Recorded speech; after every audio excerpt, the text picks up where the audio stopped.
Hey, everybody. Welcome to another Savage Gentleman podcast. Today, we have with us none other than Randy, the Natural Couture. A lot of you guys I know have been really excited about this one. I teased it earlier, and Randy, I've actually got a bunch of questions from guys, some of our followers that I want to get into. Okay. But, man, really excited to have you on here, bud.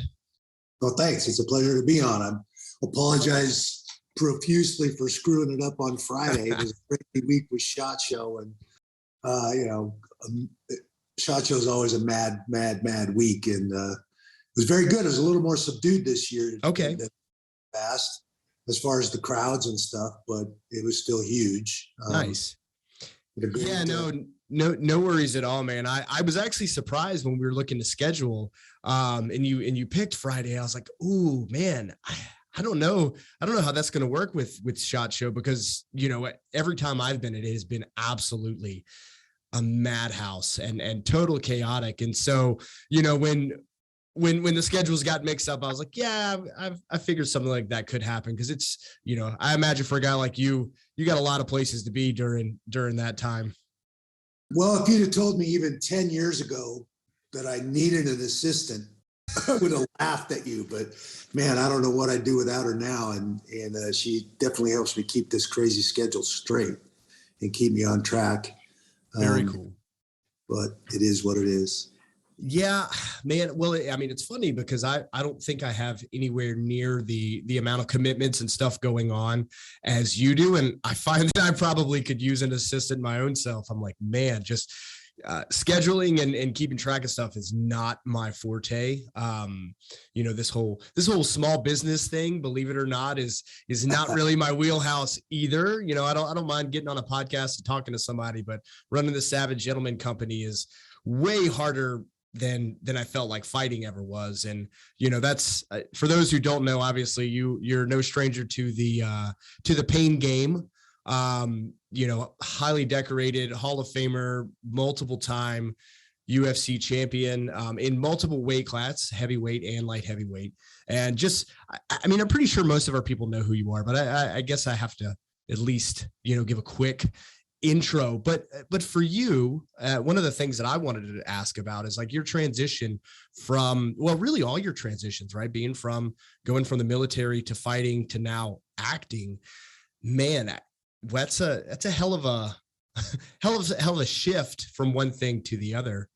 Yeah. And transition, as you know, and any of our veterans out there certainly know, transition could be a real challenge for a lot of folks. And I've been very, very fortunate. When I walked away from the uniform after 6 years in the U.S. Army, I had a built-in purpose. I had gotten a college scholarship after those 88 Olympic trials as a soldier. And so when I left the Army in ETS that summer, I drove straight across the country from Fort Campbell, Kentucky to Stillwater, Oklahoma, and started school. And man, purpose was built right in there. I was going to be a national champion and get my degree. And so I didn't have to wonder, who am I now? What am I going to do?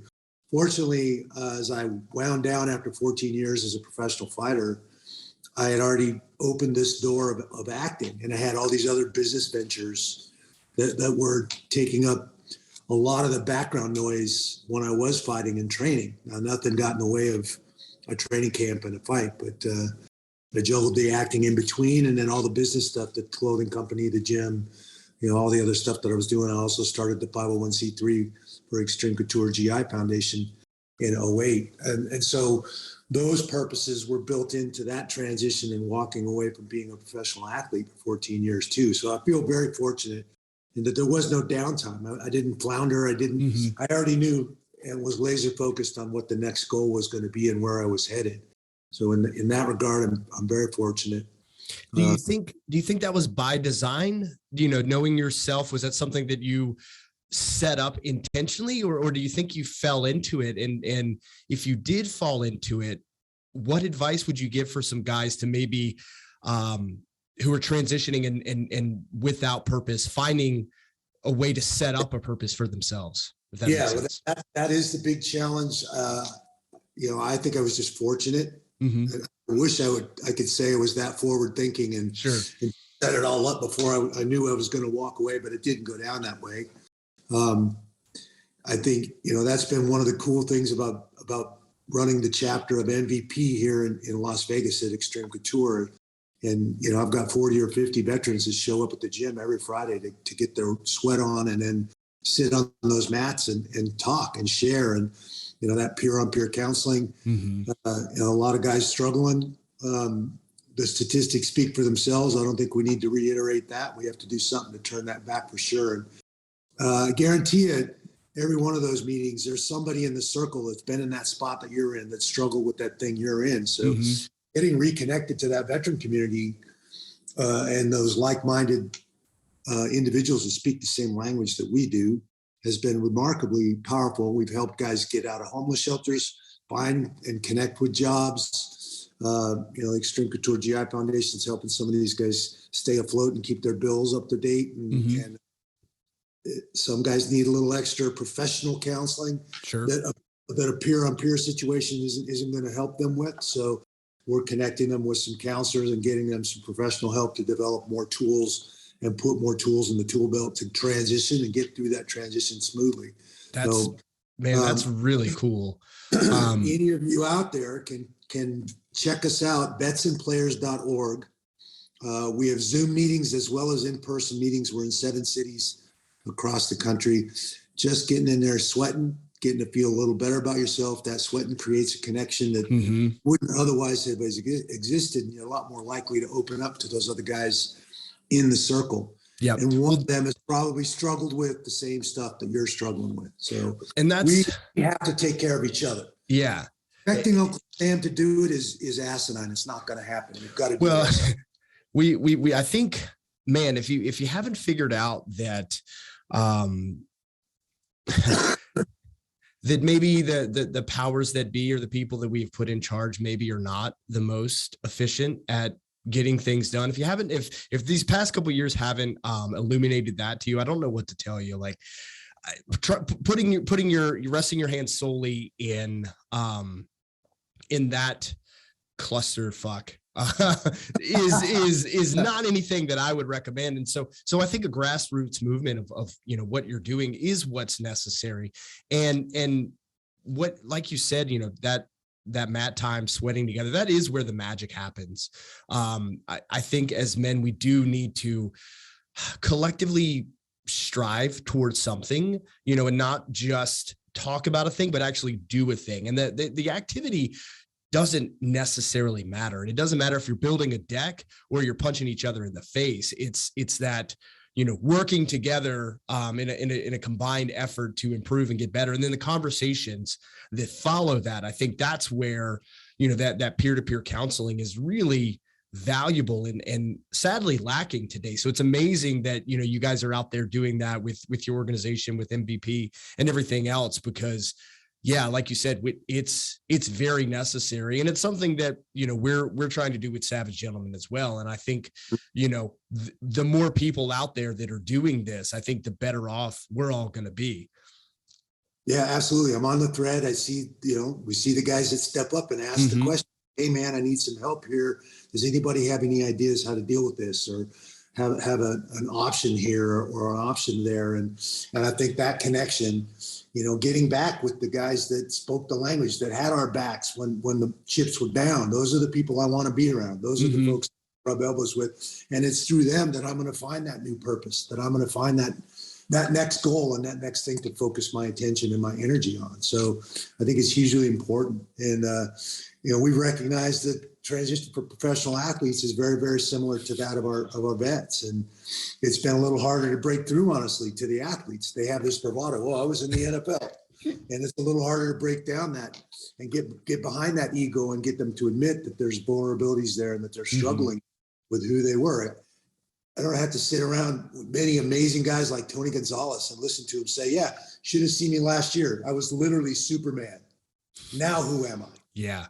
That doesn't hit you, and you don't see how we relate to each other and what we share, then you're not getting it. You're missing it. But yeah. I think it's important to see these guys who we look up to, right? When you see them on the screen, or you see them, in the cage or on the field or whatever. And, to remind ourselves that, hey, they're guys just like the rest of us. Yeah, they've done some extraordinary things, certainly. I mean, that's not to be dismissive of their talent and ability, but at the end of the day, they're still going through a lot of the similar stuff. And those guys still need a circle, a band of brothers to rely on. And without that, we're all going to fail. We're all going to flounder. And so one thing I wanted to ask is when you've been somewhat initiated, right? You've done something, whether it's the military or a sport, or you've kind of you've had that purpose and then you lost it. You know, it's one thing to re-find it again, but what would you say for the guys who maybe never found it to begin with? I think there's also a lot of guys who, you know, have maybe never been accepted into that inner circle of, you know, accomplished men. What do you recommend for those guys to maybe break into something like that? Well, I think, you know, we have to be willing to put ourselves out there to find that passion, to find that thing that flips that switch, that, you know, that gets you fired up and makes you light up. I think that's what we're all looking for, is that thing that makes us light up. Now, whether that was military service or service of some sort, or that particular sport or endeavor that made you light up. Obviously, for me, it became wrestling. You know, got into wrestling for all the wrong reasons, trying to get the attention of a deadbeat dad. And I found my calling. I found a place where I seemed to fit and flourish. And those coaches were very important. I didn't have that dad kicking me in the ass or throwing an arm around me when I needed, you know, a pat on the back. And so those coaches became those guys, and those brothers that I was on that mat sweating and bleeding with became very, very important too. They were the support system. I think almost to a man, we missed that squad, or if you're an athlete, you missed that locker room. Those were those guys to share with and show vulnerability. It kind of forbids us or doesn't permit us to do. To show any weakness, it's a faux pas, certainly as a soldier and as a professional athlete as well. Your opponents smell blood in the water and you've got a big problem. So getting over our own training and our own mindset is a huge piece of it. But finding that passion is what it's all about. And sometimes you'll find that through education, through putting yourself out in school. And like, man, I went back to college at 25 years old after 6 years in the Army. I was like, what the hell? I don't remember how to study. I don't remember how to do all of this, but, you know, get right back in there. And through that, you find that passion, that thing that, again, makes you light up and that you're willing to go make sacrifices for, to try and be the best at or to get after. And it's not an easy thing to do. Yeah. Well, I think you hit the nail on the head, is the notion of finding it, right? You have to go out and do things. I think at the end of the day, there's no substitute for experience. And I think there's a lot of guys who sit around and they want to be this guy, or they want to be looked at as this guy, but they maybe probably haven't ever done anything to receive that recognition. And not to say that that's why we do things, for recognition, but man, no one's going to invite you into their circle if you're just dead weight, right? You need to go out and it's not going to find you. You have to get your ass up and go find it. Right. I mean, that's how it is. You can sit on your couch in front of that TV with the remote control all day long if you want to. You're probably not going to find that next purpose and that next thing that's going to make you light up and get after it. No. And I think too many people are kind of expecting the next Netflix series to come out. And that's the thing that really just, you know, motivates me and gets me going. And that's obviously not true. You were talking about wrestling in college, and as a Division I wrestler myself, I can appreciate that. However, the difference, and this was a question one of the guys had, guy that I used to train with, what was it like wrestling at 28 years old? Because I know what it's like as, you know, right out of high school, and it's freaking brutal. But in your mid to late 20s, that's got to be a little bit different ball game. I wrestled into my mid 30s. I wrestled all the way up to 2000. And then I retired from the sport in 2000 after the Olympic trials in Texas. I think it's just an endeavor that I've been doing since I was 10 years old. I really had, other than the year I went to basic training in AIT, I really didn't have much downtime. I was never injured.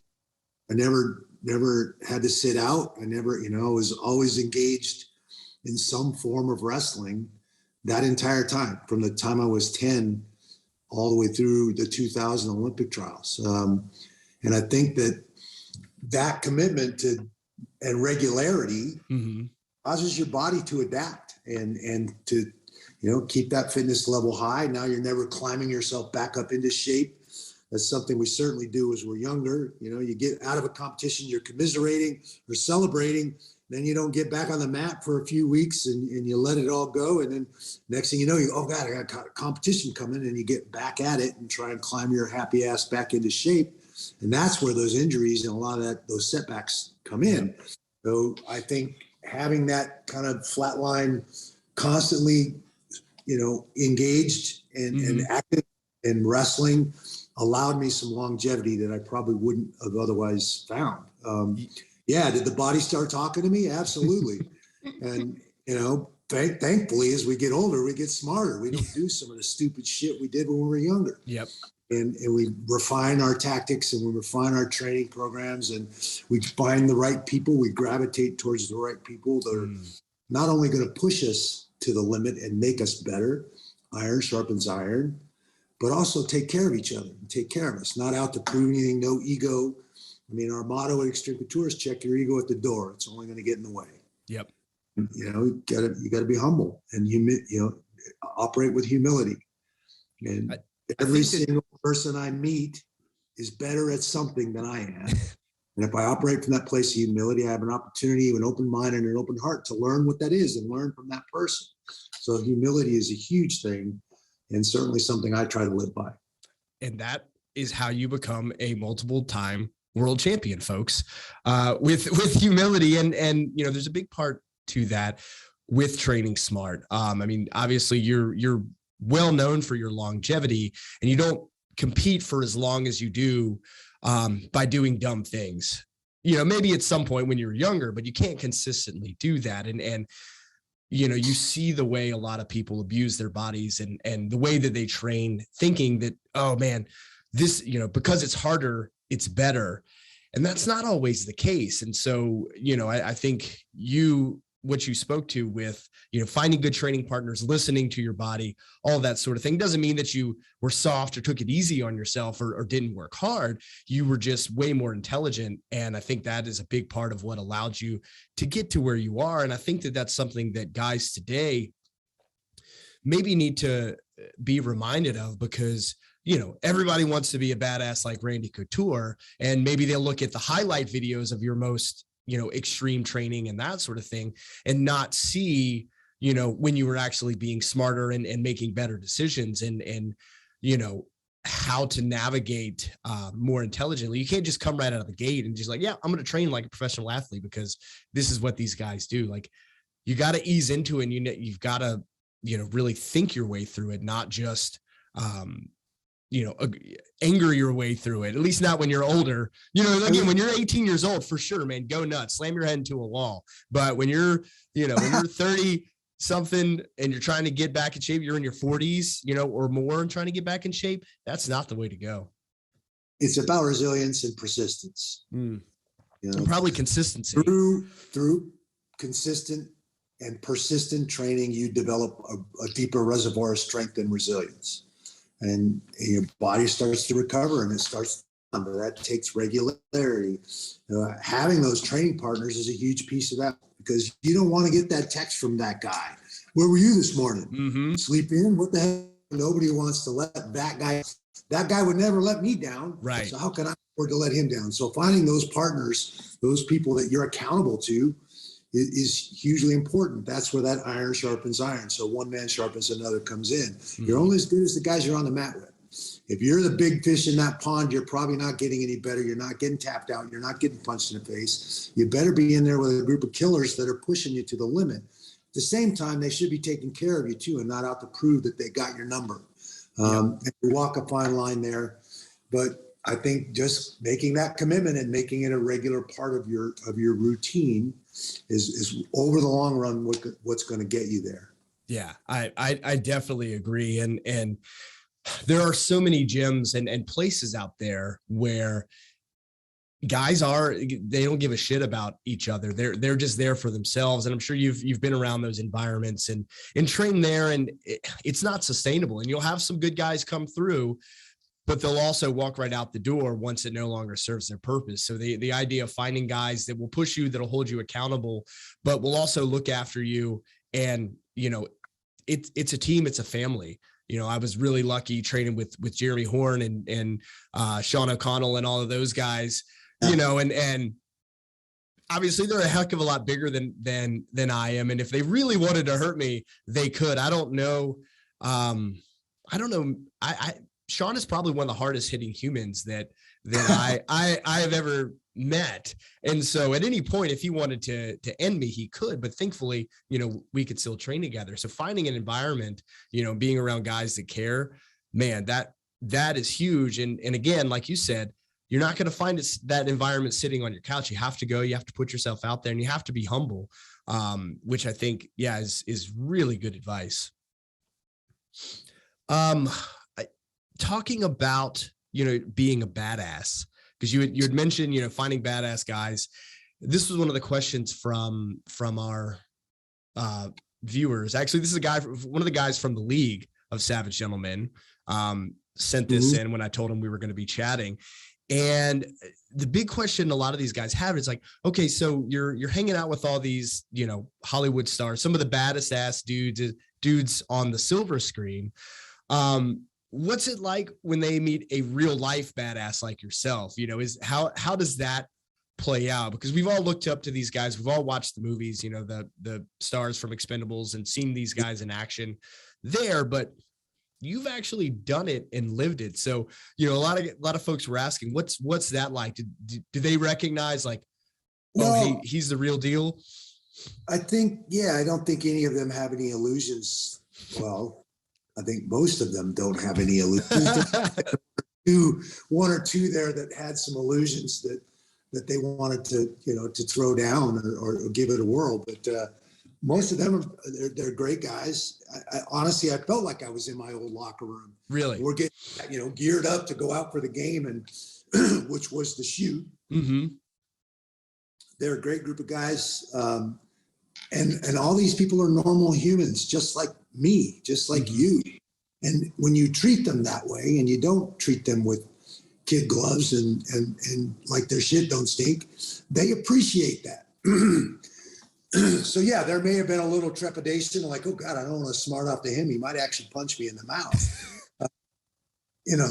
I just certainly didn't get a lot of attitude from anybody, but I wouldn't expect I would, because I'm respectful to everybody. Again, that humility, treating every single person, whether it's the key grip standing over there that's offering to go get me a cup of coffee, to the director. How do you judge a person's character? You judge his character by how he treats people he doesn't have to be nice to. It's a pretty simple litmus test. And so I've watched people dealing with other people. I mean, a movie set is probably 300 people, all contributing to try and that one goal, get it all in a can so we can put it all together and show the world what we did. So it's a really kind of a unique experience. You have this little village of people that you get to know almost everybody there. And so you see the egos and the attitudes.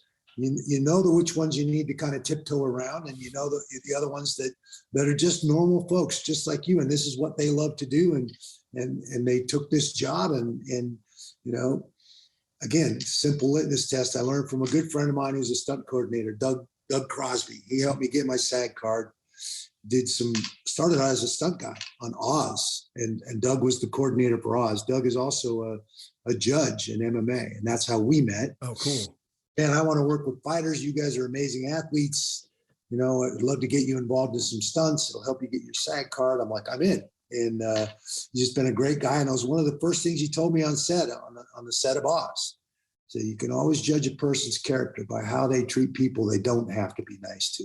And I thought, man, if that's not a great litmus test of somebody's character, I don't know what is. So well, and I can held that up to everybody I meet. As I see them interact with all these people that are on various levels of a small village of 300 people on a set, you get a real idea of where people are coming from and who they are. Well, and I can attest to you living that advice. And what that's one of the things that probably impressed me the most was meeting you on set and seeing you interact with everyone on there, from, the person who's coming and, delivering the catering to the director and everyone in between. I noticed that you never shied away from conversation, always around, hanging out, happy to chat with whomever, take a picture. And, you see guys who are very well known, very accomplished in certain environments, they could very easily duck off and hide and, avoid a lot of that stuff. And you didn't, you were there, you were accessible, and you were every bit as kind to, the day one new person to, the Hollywood superstar that was walking on set. And I was like, man, that is really cool. That is probably more impressive than, being in some of the other films and some of the, other accomplishments, because yeah, you're right. That is how you can judge somebody's character. It's like, man, what a cool freaking dude. So yeah, it's not, and you're not just talking about it. I mean, for the listeners, he is about it. The man practices what he preaches, like, cause I've seen it firsthand. Well, thanks. It was a fun experience on Dark Angels. Mm-hmm. We were there. It was really cool. I love my vest. I get to wear that on occasion. It was a big hit in the UK, honestly. Oh, okay. I could see it. I could see that. Yeah. I flew over in late October to London to start filming Expendables 4, and I wore the vest on the plane, and I got a couple of comments. Nice. Yeah, we hooked Randy up with our Ketchum vest, and so you were over filming. Yeah, you had just got done filming over in Greece, Expendables 4. How did that go? Was that pretty? It went pretty great. Excited about that? Went really, really good. Had a lot of fun. Always good to see, the guys. Like I said, it feels like your old high school team, like old home week. And so getting to see Sly, getting to see Statham, Dolph, always a pleasure to hang out with Dolph. And we're the only 4 originals in this Expendables. Brought in some new great people. Curtis Johnson, 50 Cent. That's a movie I've done with him, and I like him as an actor. An amazingly intelligent man, a lot of charisma, and I really think he brought some interesting things to the character. We had Megan Fox was cast, and some interesting dynamics there, and was fun to work with her. Met her, and Machine Gun Kelly was on set a bunch with her, and he was super nice, super down to earth, and very willing and open to kind of hang out with anybody. Nice. Jacob Scipio and Levi Tran were 2 younger actors that are up and coming, both very talented. They were added to the cast, and then one of the guys I admire and have for a long time, Andy Garcia. Played a role in this one, a big character in this one. And man, what a professional that guy is. What an amazing dude. And you want to talk about a down to earth, just straight up friendly guy. Here's a guy that would just sit with anybody, and he and has literally been at the top of the business for a long, long time. He was very, very impressive. So I had a lot of fun. I think this is going to be a good one. I think, obviously we're all hopeful that it's a good one. And it does well in the box office, because then we'll get to make a 5th one. But, nice. So yeah, it was fun. It's cool hearing that. And it's so awesome that, these guys that you grow up watching are still getting out there and getting after it, and still, practicing their craft. And when you see, man, when you see someone actually do that thing, right, it's almost magical. The same way when you see someone in the cage put on that stellar performance. Yeah. And, just 10 minutes ago, that guy was just kind of hanging out in the locker room and like super relaxed and whatever. And then boom, flip the switch, turn it on. And man, they are just in that zone. And I think acting is cool in the same way, where a guy can be, doing his thing, and then all of a sudden the director says action, and it's a complete shift. And to watch that is really impressive for me. And to see, these guys that have been doing it for that long. It would be really cool to be on set and watch that in action. So yeah, I'm excited for this one to come out. That'll be cool. And what you're describing brings visions of watching Andy, because he had some big monologues in this film and just was on point, had every word down, could make it his own. And, it wasn't just some written words on the page that he memorized. He was really, really fun to watch a professional like that go. And it is an interesting process. It's not what most people think it is. Everybody thinks of the glamour, and I don't know. I haven't seen too much glamour, honestly. It's a grind. Yeah.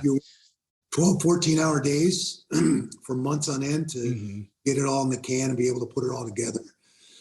So it's been a very interesting thing to learn. It's not something I ever saw myself doing.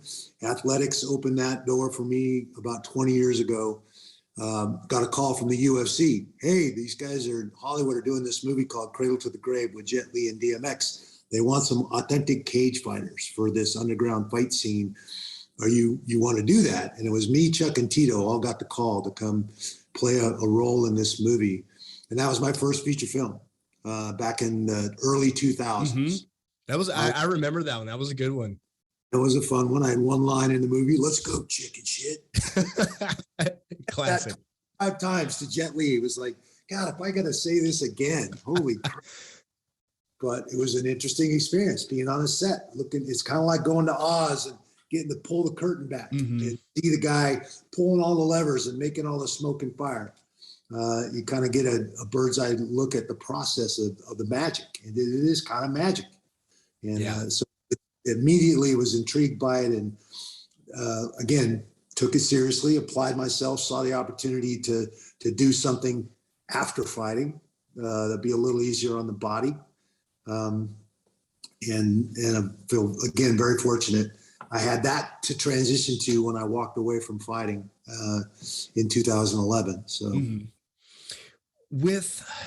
and then you said you've got you're jumping right into another one this week too, right? You've got another project?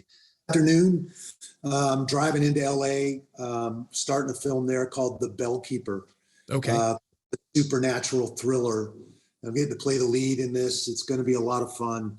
I don't want to give away the plot. Okay. I think it's pretty twisted. You think you're watching one thing and there's something completely different kind of going on. The dichotomy of here's an older pioneer from the 1870s that gets caught up in this supernatural twist, transports us 100 years to the future in the 1970s. Okay. A bunch of teenagers and a bunch of kids from that era. That sounds fun. I grew this out not just to honor you, to kind of fit into an 1870s character. I was gonna say, man, the beard is looking good. I'm not mad about it. In there, definitely. Yeah. I can't. You dye that? I said, no. The whole reason I grow this is because I'm lazy. I don't want to dye it. Are you kidding me? To me, the gray is a badge of honor. Like I can't wait for this thing to go gray and I'm gonna look like a freaking wizard one of these days. It's gonna be fantastic. Well, I'm excited for that one. And is there any word on Dark Angels where that one's gonna be? I haven't heard much. We sold it. I'm waiting on the deliverables this week. I think it's sold to Paramount, so it may end up Paramount streaming or somewhere, in Paramount, but they're very happy with it. I'm working with Mindy. She's written an outline to write a sequel. It's intended to be a trilogy. Okay. You kind of take Dusk Till Dawn and Constantine and somehow roll those two storylines together, and you have Dark Angels. Mindy's very clever and took all the female entities from all of man's religions and kind of brought these female entities all together. Izanami from Japanese culture, and we have our Hindu goddess and all these different goddesses that all kind of come together and created a story that's kind of a test, man's morality. What is a sin? What is a mortal sin? And it kind of calls all that into question. And we tend to complicate the hell out of everything as humans. Yeah. I mean, the golden rule is the golden rule for a reason. It's that simple. Yeah. I mean, well, it is, but what I really liked about that, I mean, the writing and the storyline that she did on it was fantastic because, you know, in the soldier's perspective and the dilemma that the main character faces in that is like, holy shit. And it's not something that, you know, maybe I'm wrong, but I don't feel like we really address those things in society as well as we probably should and could be. So it's interesting that through art, you know, and through film, we can express that and bring up some of these deeper ideas of like, well, what is right, what is wrong, you know, and the sacrifices that we as men are forced to take. And, you know, especially our armed service guys, where you split decision, make some of these judgment calls. Those moral dilemmas are a huge thing, and they're a huge issue.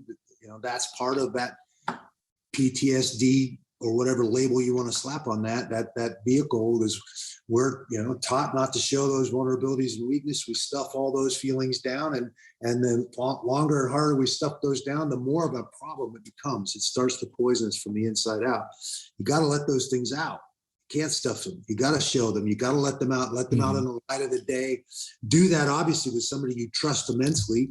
You don't want to show that vulnerability to just anybody. Right. We have to overcome our training in some way and let some of those demons out, let some of those moral dilemmas out, so we can find a way to deal with them and wrap our brain around them and move forward in a positive way.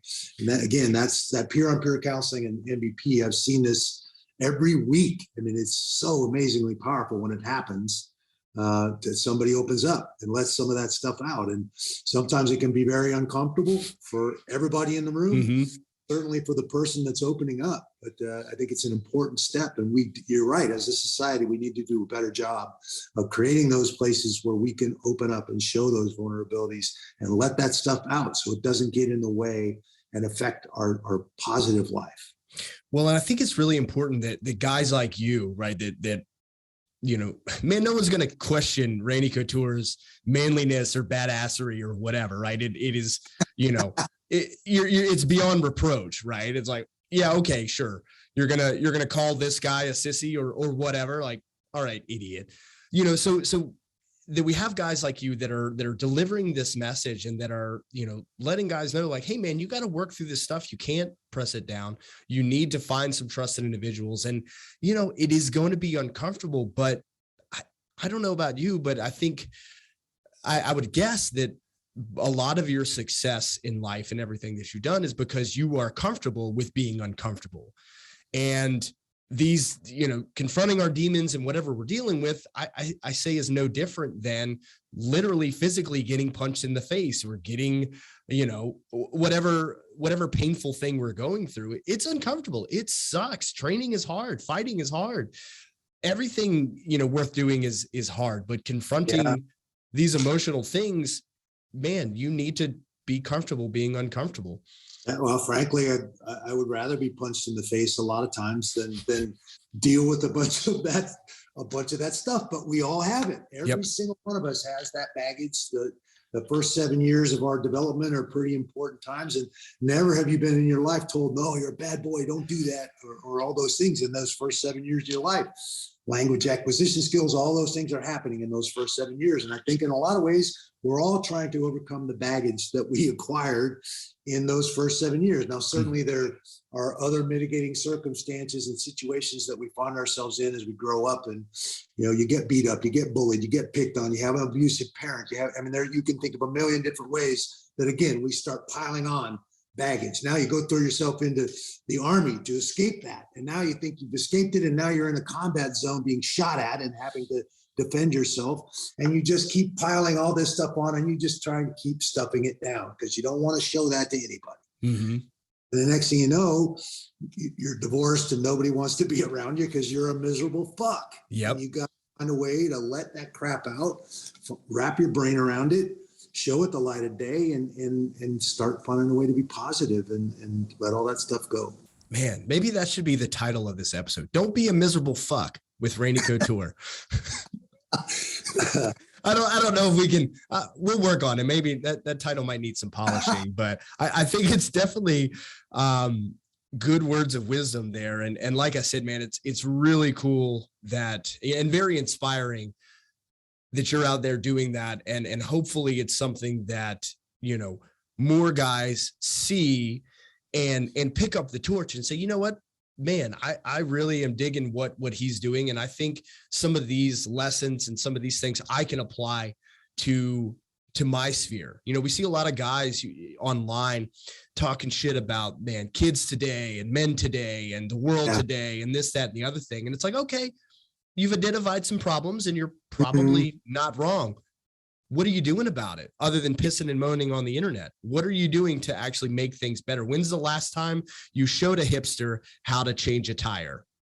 Yeah. It's so easy to get frustrated with some of the stuff that's going on in this millennial mindset and a lot of the things that are going on. And then I go walk the wards at Walter Reed or Bethesda and meet a few of those kids fresh off the battlefield, missing limbs, and so fired up to get their prosthetics so they can go back because their buddies are still there. And I'm like, what the are you? Damn. And in some ways that is a messed up situation, but you realize, you know what, we're okay. This generation's not, we're making a mountain out of a molehill. Yeah, they're different and they think a little bit different than we do, but it's not like we're done. Mm-hmm. We're going to be just fine. The resilience, the character, it's all still there. It's a little bit different. And yeah, it's such an odd time in human existence right now. We are never more connected than we have ever been right now. Look at us. Yeah. We're talking to each other on this screen.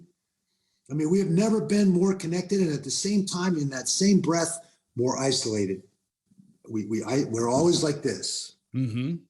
We're not, the human connection is dissipating slowly. It's trickling away because we're more interested in what's on that screen in this virtual reality that we can kind of affect and make what we want instead of stepping up and dealing with real reality and what's really good in our lives. Yeah. Well, it's way easier. You know what I mean? It's a lot easier for me to watch workout videos on Instagram than it is for me to carry my ass out in my barn when it's 30 degrees out there and no heat and start swinging some kettlebells or whatever, right? That's way, it's way less committal. And I think that is the biggest thing is we've been able to get away with it for too long. It's like, well, there's no real penalty now for not being fill in the blank, right? Manly enough, strong enough, fast enough, right? Yeah.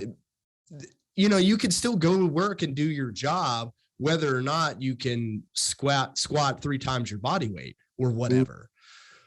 But, the human animal that we are, that evolved over however many millennia to be at this point, like still has these very basic desires of what it means to be functional. And if we don't do those in real life, not in VR, not in pretend on video games, going out and hunting animals or whatever. If we don't do those things in actual real time with other people, things are going to get a little bit squirrely. And I know for myself, man, if I go too long without getting on the mat and sweating and bleeding a little bit, man, things are not like they should be. And so I got to get back into that to kind of offset and balance, like you said, all this technology that's constantly being shoved in my face. It's not natural. It's not normal. We've got to balance that out. Yeah, absolutely. Absolutely. It's, who knew The Matrix and Ready Player One were documentary? I know it's really easy to get sucked into that rabbit hole and see where potentially we're headed in the future. It can be freaky. It can be a bit scary.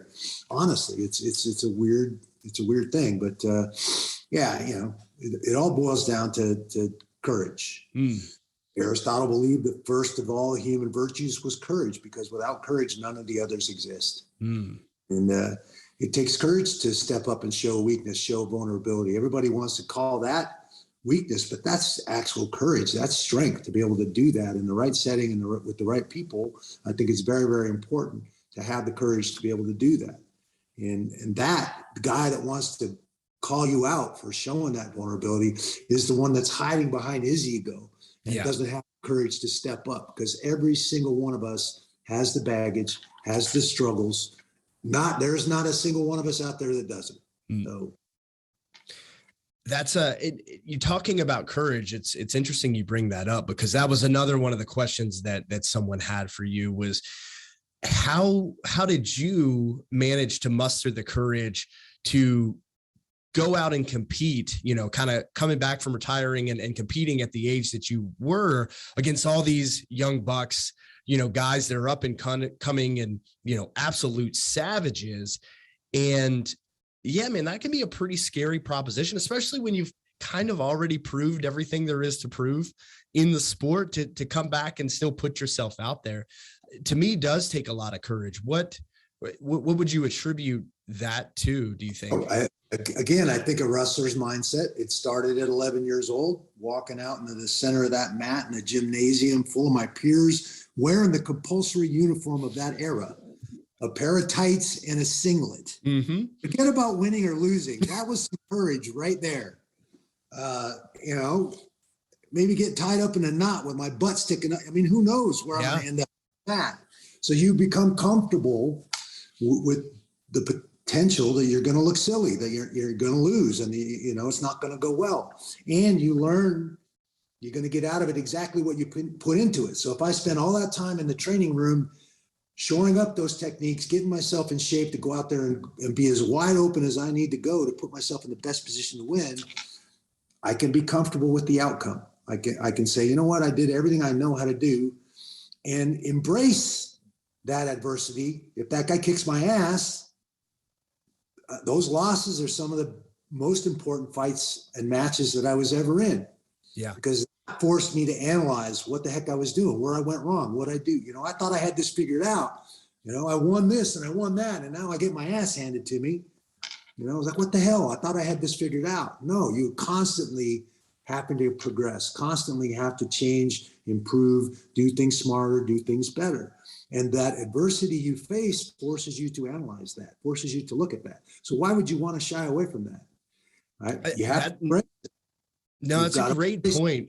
I think too many people, though, it's been ingrained in them, this fear of failure, that the worst thing that you could ever do in the world, the worst thing imaginable, is to fail at something, and for some reason we have bought this lie that is, the utmost horrible thing that we can experience is failure. And really, I think not trying at all is far worse, so yeah. I like what you're saying is like, man, I'm going to go out there. I've paid my dues. I've done the right things, and I'm going to let the chips fall where they may.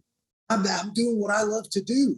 There's no guarantee I'm going to be successful when I walk out on that mat or up in that cage, but I'm doing what I have a passion for, what I love to do. I love this journey. I love this test, this kinetic chess match that I've set myself up in. There's no guarantee I'm going to win, but it is what it is.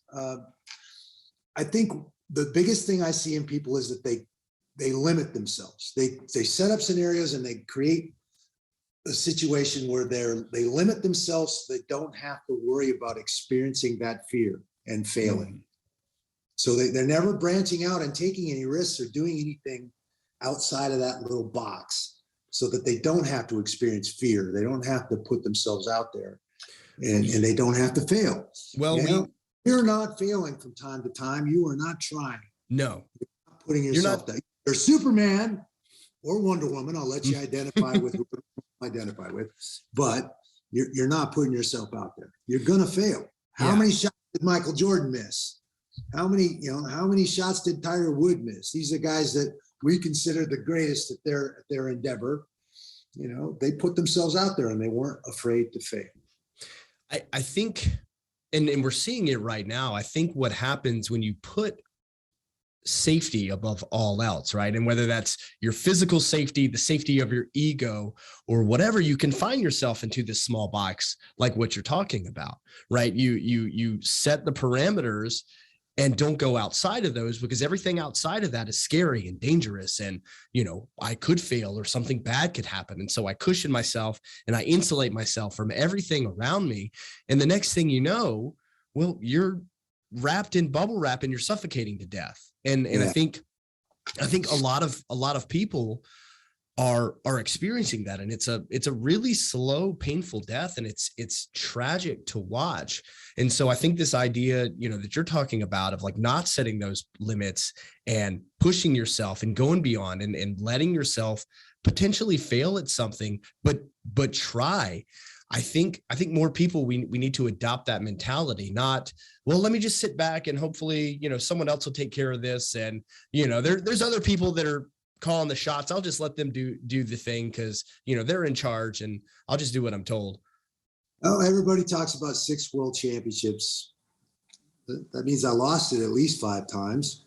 And the truth is I lost it all 6 times.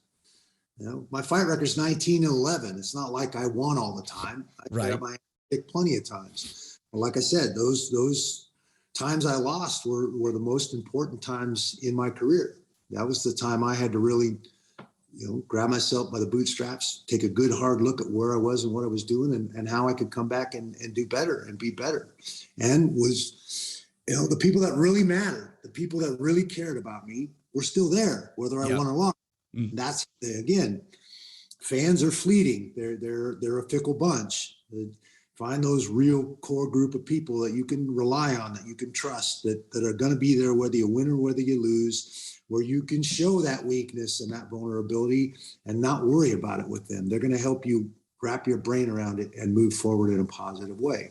That's putting yourself in the best environment to continue to challenge those boundaries. We all have those boundaries. And push that boundary back. Yeah, you're absolutely right. One of the best lessons we can learn, I think, is that the sun is going to, no matter what, the sun is going to come up the next day. You know what I mean? Well, for the most part. I mean, sometimes, you might, as we get older, that might not be, as true, but generally speaking, and you bring up another point. I mean, that's why you have to live your life now, because there's no guarantee. You don't know when you're going to draw that last breath in. Why would you want to do that and have any regrets? Well, I was going to do this and I was going to do that. Man, get about doing those things. What are you waiting for? Yeah. The perfect opportunity, make it happen. So yeah, you don't know. There's no guarantee of tomorrow. You better live your life today. Yeah, absolutely. So we've got a couple of other questions here I just want to get to, and we'll see where they go. We're looking pretty good on time, but I don't want to, I'm sure you've got important stuff you gotta get to. And speaking of getting after it, someone wanted to know, best no-gi grappler that you've trained with. Best no-gi grappler. Wow, man. I had Jacare Ronaldo de Souza in the Drysdale. Okay. Both of those guys were remarkable. Vinny Magalesh, amazing grappler, and those all 3 of those guys are world champions. They're amazing athletes. What was fun about having those guys in the gym at the same time is you'd ask one of them to show, how do you do your triangle? And they would all have this unique little twists on how they set it up and how they created the trap and how they finished it. My ground coach, Neil Melanson, he had a bunch of little slick techniques that helped him, put a triangle on properly or access the technique he was trying to do. And just the little nuances that made it individual and made it work for him. And his was completely different, that made it work for him. I just thought that was really, really interesting and intriguing. But those guys were phenomenal grapplers. And definitely the whole jiu-jitsu thing was something I had to come to terms with and make friends with. I've been a wrestler since I was 10 years old. Being on your back was not the place you wanted to be in a wrestling match. So figuring out how to get comfortable there and operate from there was a huge part of my transition into MMA and becoming a well-rounded MMA fighter. So it's been a fun thing. It took me about 14 years to finally get my black belt. Neil Melanson was who I worked with under Gokar, and it's been a fun journey. That's cool. Well, and yeah, I mean, those guys are absolutely at the pinnacle of their game. And it is cool that something, such a simple technique, like the triangle is something you learn pretty much like the first week, I mean, that's one of the very first submissions that you're taught. And, like anything, the intricacies, at the highest level it's almost impossible to fathom to the beginner, right? When you see someone who is a master at their craft, right? Mhm. And the slightest things that they can do that are almost imperceptible to the untrained eye. It really is cool. And then each individual person having their own different nuance and flavor that they can spin on that. That's super cool. I haven't trained with any of those guys. I imagine I could see Jacare just being an absolute monster though. Like there's certain guys. An amazing story. He was literally an orphan, grew up. The owner of the dojo took him in and let him live in the dojo. No shit.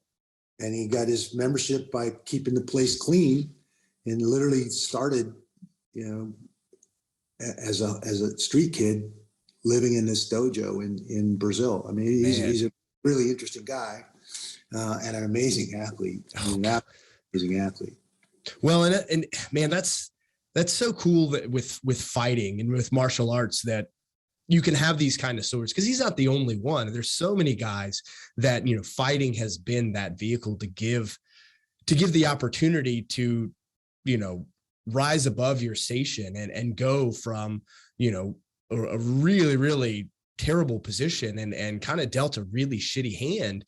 And, through your own work and someone taking a chance on you like there's a part of it. There's some opportunity that does occur, but man, for the most part, kind of clawing your way up to where now you're, a highly decorated, world champion athlete that is kind of a household name in the sport. I mean, that's pretty damn cool.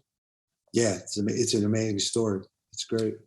So then, talking about fighters kind of then and now, this was another big one where guys, and you probably get this question somewhat frequently. What would you say is the biggest difference, or how would you define the difference between kind of the old school guys and then the fighters of today? Because, they're the guys today. I mean, even the guys that are, I mean, I say guys today, I'm guys today, but I'm even kind of older, on the older end of the spectrum. Some of these up and coming kids are like, it's very different. What do you see as a big difference between the guys back in your day and some of these younger guys? If we look at the progression of the sport of MMA, I feel like that first generation of fighters, and I'm kind of on the tail end of that first generation of fighters. The sport started in 93, predominantly in Japan and Brazil, and it migrated to the US in 93. There weren't a lot of organizations at that time. It was called No Holds Barred. Obviously, there are some holds that are barred, so that moniker doesn't fit anymore, but that's what we called it back then. And this first generation of fighters was out to prove that their martial arts style was the best for fighting in a real fighting situation. What we all witnessed was obviously the grappling arts seemed to have a distinct advantage. Most fights end up in grappling situations, and certainly on the ground. Guys like Royce Gracie and the Gracie, I mean, this was, in many ways, the Gracies revolutionized martial arts and dispelled a lot of the Hollywood mysteries that were prevalent with what they did. All those guys were out to prove that their style was the best, and we recognized that there was no one style that encompassed everything you needed and everything you needed to know. And I kind of came in on the end of that first generation, recognized that wrestling was a great place to start, but not the be all and end all. I had a lot of stuff I needed to learn to be well-rounded and not get a weakness exploited. Fun when somebody exploits a glaring weakness in your game. So, we started cross-training. I started learning kickboxing, Muay Thai, jiu-jitsu, playing on my back, learning how these submission holds work in these different positions, and trying to learn all these other things to go with my wrestling background. Guys like Anderson Silva and Vitor Belfort were coming from the other side of that coin. They were very astute boxers and strikers, they were trying to learn all the grappling stuff and the other stuff as well. And that's this second generation that were willing to cross train, kind of walk away from their base style and put themselves out there to learn all this other stuff. And then there was a whole bunch of kids that saw us. It was like, that's what I want to be. And now this third generation of athletes that have grown up being, I'm going to be a mixed martial artist since they were little. They don't care about a belt. They don't care about any of that stuff. They may have those things and acquired those things in their journey, but this is what they set out to be. And those are the kids we're watching fight now, and they're amazing. They're incredible athletes, well-rounded strikers in all aspects of the game, and it's a fun time. I think that second era, where it overlaps with the third generation, is kind of that golden era of fighting. They've saturated the market a little bit. There's probably 2 fight shows every weekend now. There's so many fighters that, I mean, I don't know 80% of them. And I used to know every single person in the game. Yep. It's really, really exploded on a global level, which is great. Certainly a great time to be a fighter. But as far as the fans go, I think they kind of missed that golden era, that there was something special when there was only 8 pay-per-views a year, and there wasn't a fight every single weekend, and they spent a little more time kind of building stars and doing some of the things that they don't spend a lot of time doing now. It's a puppy mill. I mean, you lose 2 fights, boom, you're getting the boot. A new guy stepping right up in that spot. So it's become a little corporate, and they've watered it down a little bit, but it's still, I think, the combative sport for this generation for sure. No, I think without question. I mean, you're seeing, I don't know, it almost feels blasphemous to say this, so don't hang up on me when I say this, but we see, I don't know if I can even call it boxing, but we do see that there has been somewhat of a resurgence in the interest of boxing with some of the spectacle. I guess that's the best way to describe what's been going on with that sport as of late. And you see the YouTube stars getting in there and doing their thing, but there's also a lot of, actual really good boxing that has taken place on those cards. So, there's a little bit of resurgence and fanning the flame of that, but I agree with you. I think MMA has surpassed boxing and pretty much all else as the premier combat sport of this generation. And I don't see it being supplanted, but it is tricky when you're kind of turning and burning, athletes, and you have so many events and so many guys that you really can't get to know the fighters, right? And really people are just tuning in to see, mayhem, bedlam. 2 guys bludgeon each other. Yeah. Yeah. Who's going to bleed the most, right? And not really enjoying, like, man, what is the artistic side of the martial art, right? And man, I'm all for a highlight reel knockout.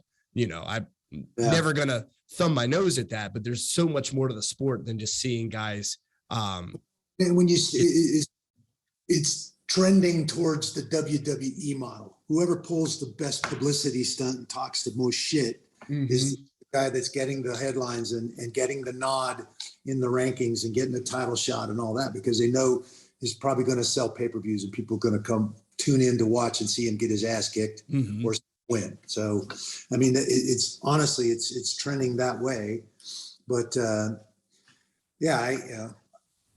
I don't know. It's still a sport I love.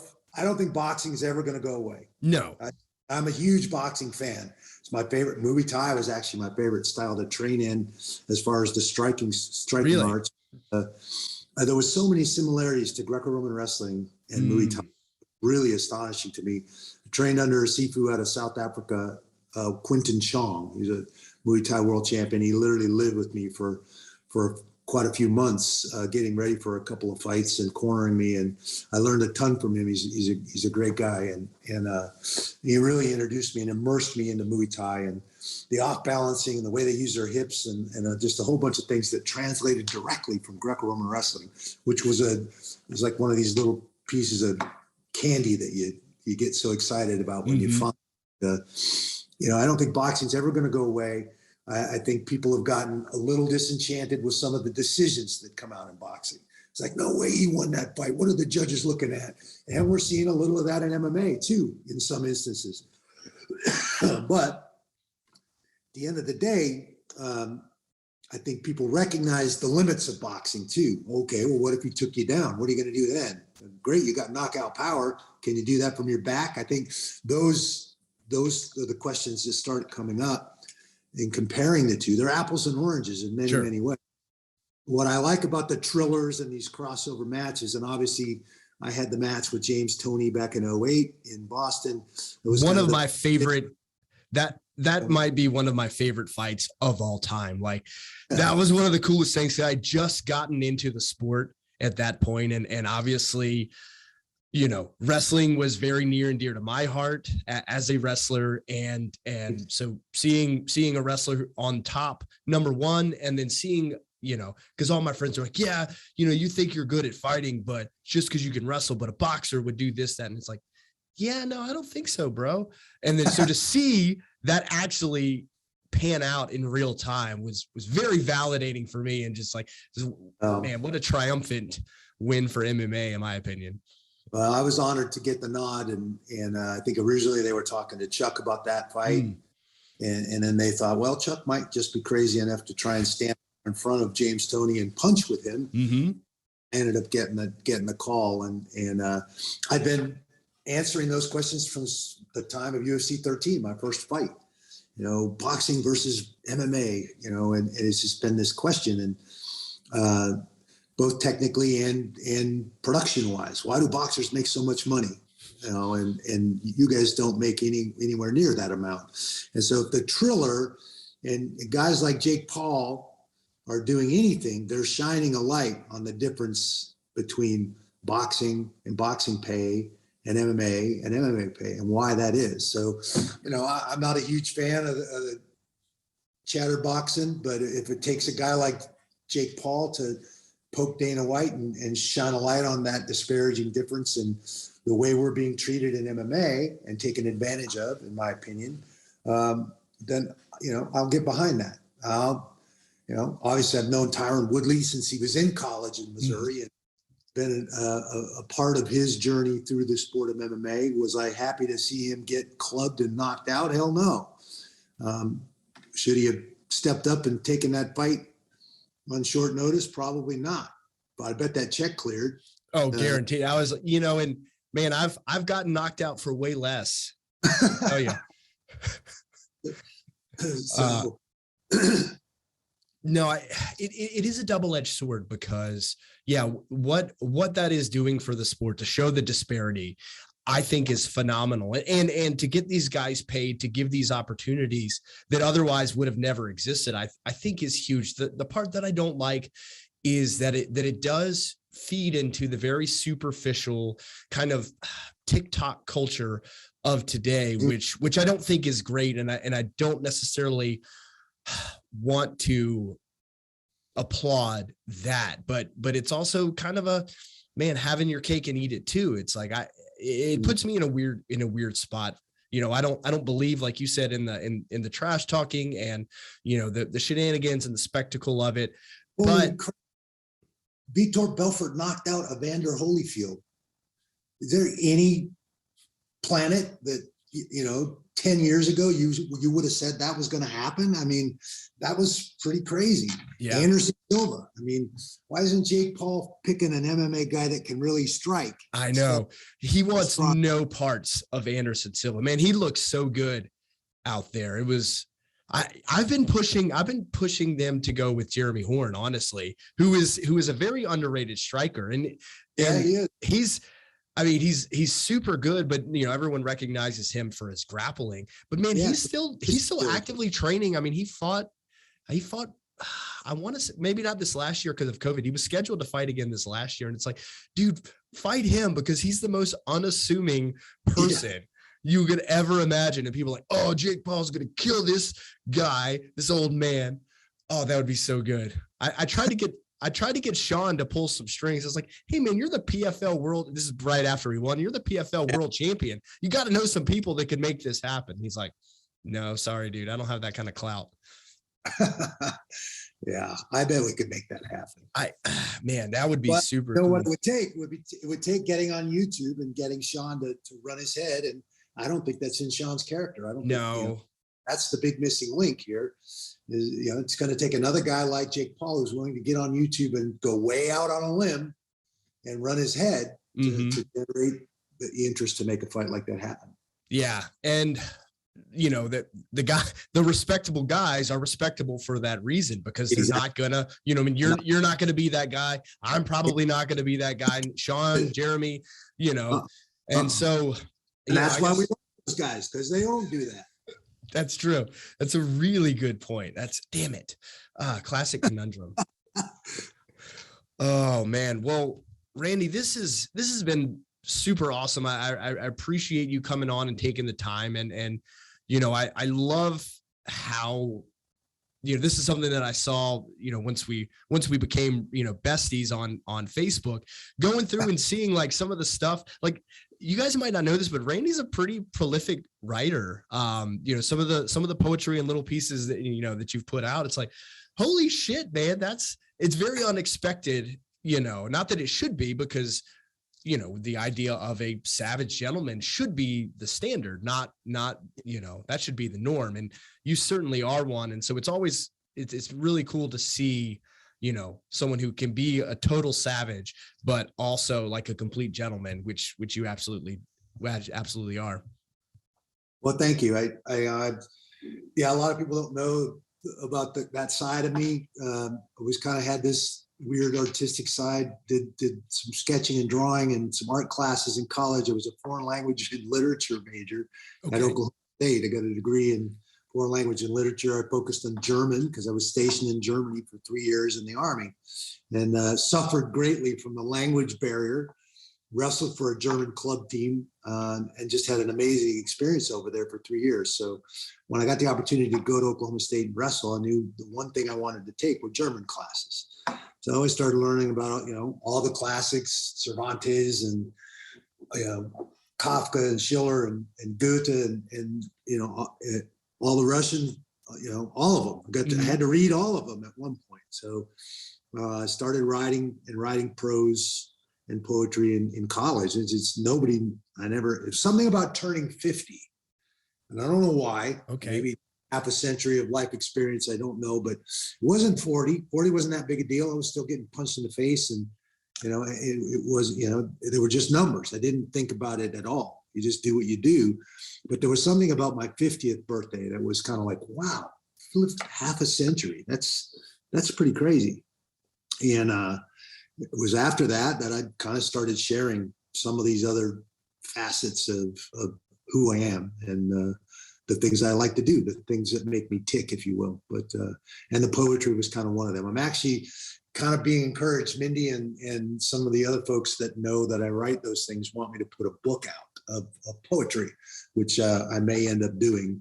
We'll see. But dude, that's badass. No, I count me in the list of those encouraging that. I think that it's super cool, and it's good stuff. I'm going through and reading like, holy shit, my man Randy Couture is deep, and not that should come as a surprise, but I don't think a lot of guys are willing, like we spoke earlier, to put themselves out there, because to write, to make art is a level of vulnerability. Absolutely. And I was scared to put that out there, to show that side of me, to I write poetry. Isn't that funny though? Like willing to walk into combat, willing to step into the cage in front of millions of people and possibly get your head caved in. No fear. Well, I'm not no fear, but definitely able to step out and do that. And then something is mundane as writing a few lines of prose is. I don't know if I should hit send on that. Yeah. It'll make you butt pucker for sure. Yeah, it's weird, man. It's so weird. But that's the cool thing, that, we can all have these experiences, and we all have the different things that make our butt pucker, right? And your thing might not be my thing, but we all have that one thing.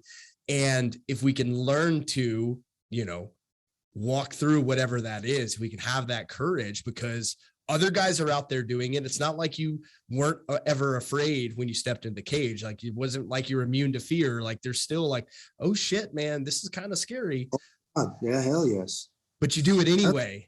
Time walking out that tunnel and facing a 300 pounder. I'm like, what did I get myself into? I wasn't sure whether I was going to pee myself and climb the cage or stay in there and fight. I mean, I was like, wow.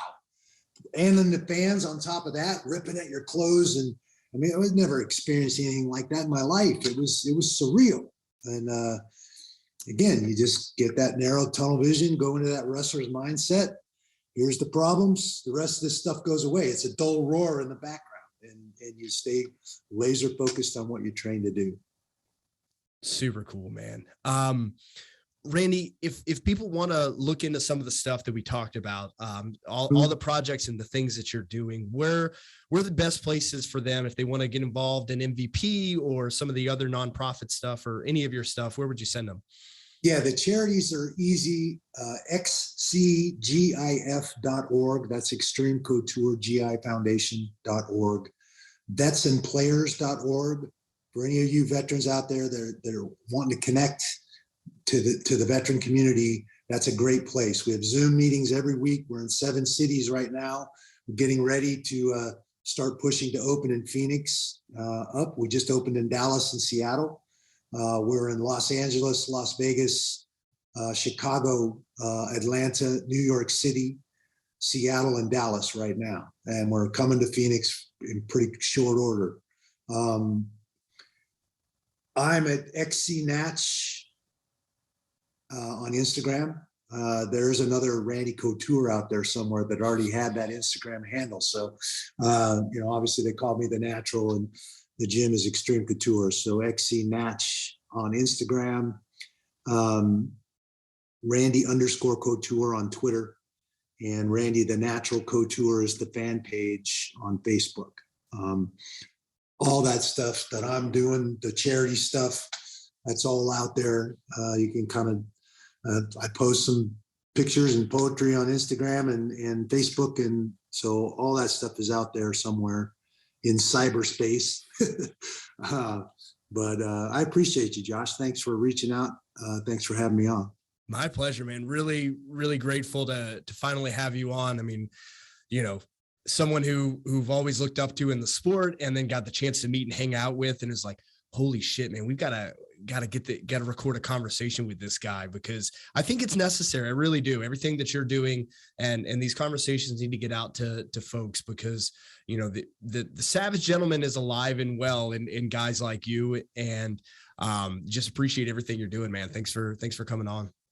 You bet, brother. Thank you. Appreciate it.